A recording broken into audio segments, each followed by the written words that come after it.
ಏನ್ ಮಾಡ್ತೈತೆ ಇಸ್ಪರು ಮನೇಲೆ ಒಂದು ಆಫೀಸ್ ಓಪನ್ ಮಾಡಿ ಎಲೆಕ್ಷನ್ ಕೆಲಸನೆಲ್ಲ ಅಲ್ಲೇ ಮಾಡಕ್ಕೆ ಪ್ಲಾನ್ ಮಾಡ್ಕೊಂಡು ನೆನ್ನೆ ದಿನ ಆಫೀಸ್ ಓಪನ್ ಮಾಡ್ತು ಕಣೆ.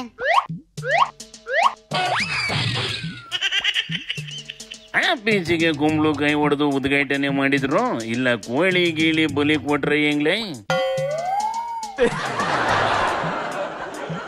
ಏಥೋ ಅದೇನು ಇಲ್ಲ ಕಣೆ, ಆದ್ರೆ ಉದ್ಘಾಟನೆ ದಿನನೇ ಕುಂಬಳಕಾಯಿ ಬದಲು ಮೋದಿ ಫೋಟೋನೇ ದರಾರ್ ಅಂತ ಕಸ್ಕೊಂಡ್ ಕೆಳಗೆ ಬಿತ್ತು ಕಲ್ಯಾಣಿ.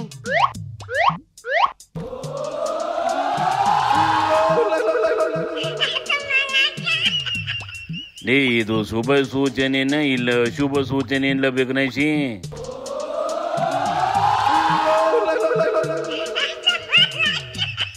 ನಂಗೆ ಎರಡು ತರ ಅನ್ನಿಸ್ತೈತೆ ಕಲ್ಯಾಣ. ಒಂದು, ಮೋದಿ ಇಸ್ಪರ್ ಮೇಲೆ ಸಿಟ್ಕೊಂಡು ಪಾರ್ಟಿಯಿಂದನೇ ಉಚ್ಚಾಟನೆ ಮಾಡ್ಬೋದು. ಎರಡನೇದೇನಪ್ಪ ಅಂದ್ರೆ ಇಸ್ಪರ್ ಬಂಡಾಯ ಜೋರಾಗಿ ಮಾಡಿ ಮೋದಿಗೆ ಬರಬೇಕಿದ್ದು ಒಂದು ಸೀಟ್ನ ಸೋಲ್ಸಿ ಮಕಡೆ ಕೆಡಬಹುದು. ಈ ಎರಡರಲ್ಲಿ ಒಂದು ಆಯ್ತದೆ ಕಣೆ. ಈ ಟೈಮಲ್ಲಿ ಇಸ್ಪರ್ನ ಉಚ್ಚಾಟನೆ ಮಾಡಿದ್ರಿ ಬಂಡಾಯ ಇನ್ನ ಜೋರಾಗಿ ಹೋಯ್ತದೆ ಕಣ್ಲೆ. ಆಗ ಇಸ್ಪರ್ರು ಇನ್ನ ವೀರಾವೇಶದಲ್ಲಿ ಹೋರಾಡ್ತದೆ ಯಡಿಯೂರ್ ಮಗನ್ನ ಸೋಲ್ಸಕ್ಕಿ. ಶಿಕಾರಿಪುರ ಜನ ಫೋನ್ ಮಾಡ್ತಾರೆ, ದಯವಿಟ್ಟು ಸರ್ ಇವ್ರು ಬಹಳ ವಿಚಿತ್ರ ರಾಜಕಾರಣ ಮಾಡೋರು ಅಪ್ಪ ಮಕ್ಕಳು, ಹುಷಾರಾಗಿರ್ರಿ ನನಗೆ ಹೇಳ್ತಾರೆ. ಬೇರೆಯವ್ರ ಟಿಕೆಟ್ ತಪ್ಪಿಸಿ ಹೊಂದಾಣಿಕೆ ಮಾಡ್ಕೊಂಡು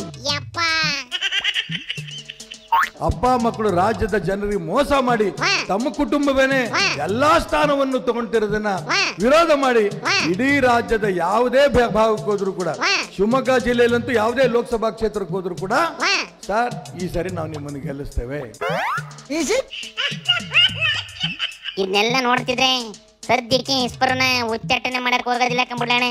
ಯತ್ನಾಳಿನ ಮೇಲೆ ಶಿಸ್ತು ಕ್ರಮ ತಗೊಳಕ್ಕಾಗದೆ ಪಾಪ ಹೈಕಮಾಂಡ್ ಅವ್ರು ಸುಮ್ಮನಾಗವೆ. ಇನ್ನ ಇಸ್ಪರ್ಗೆ ಏನ್ ಮಾಡ್ತೇವೆ?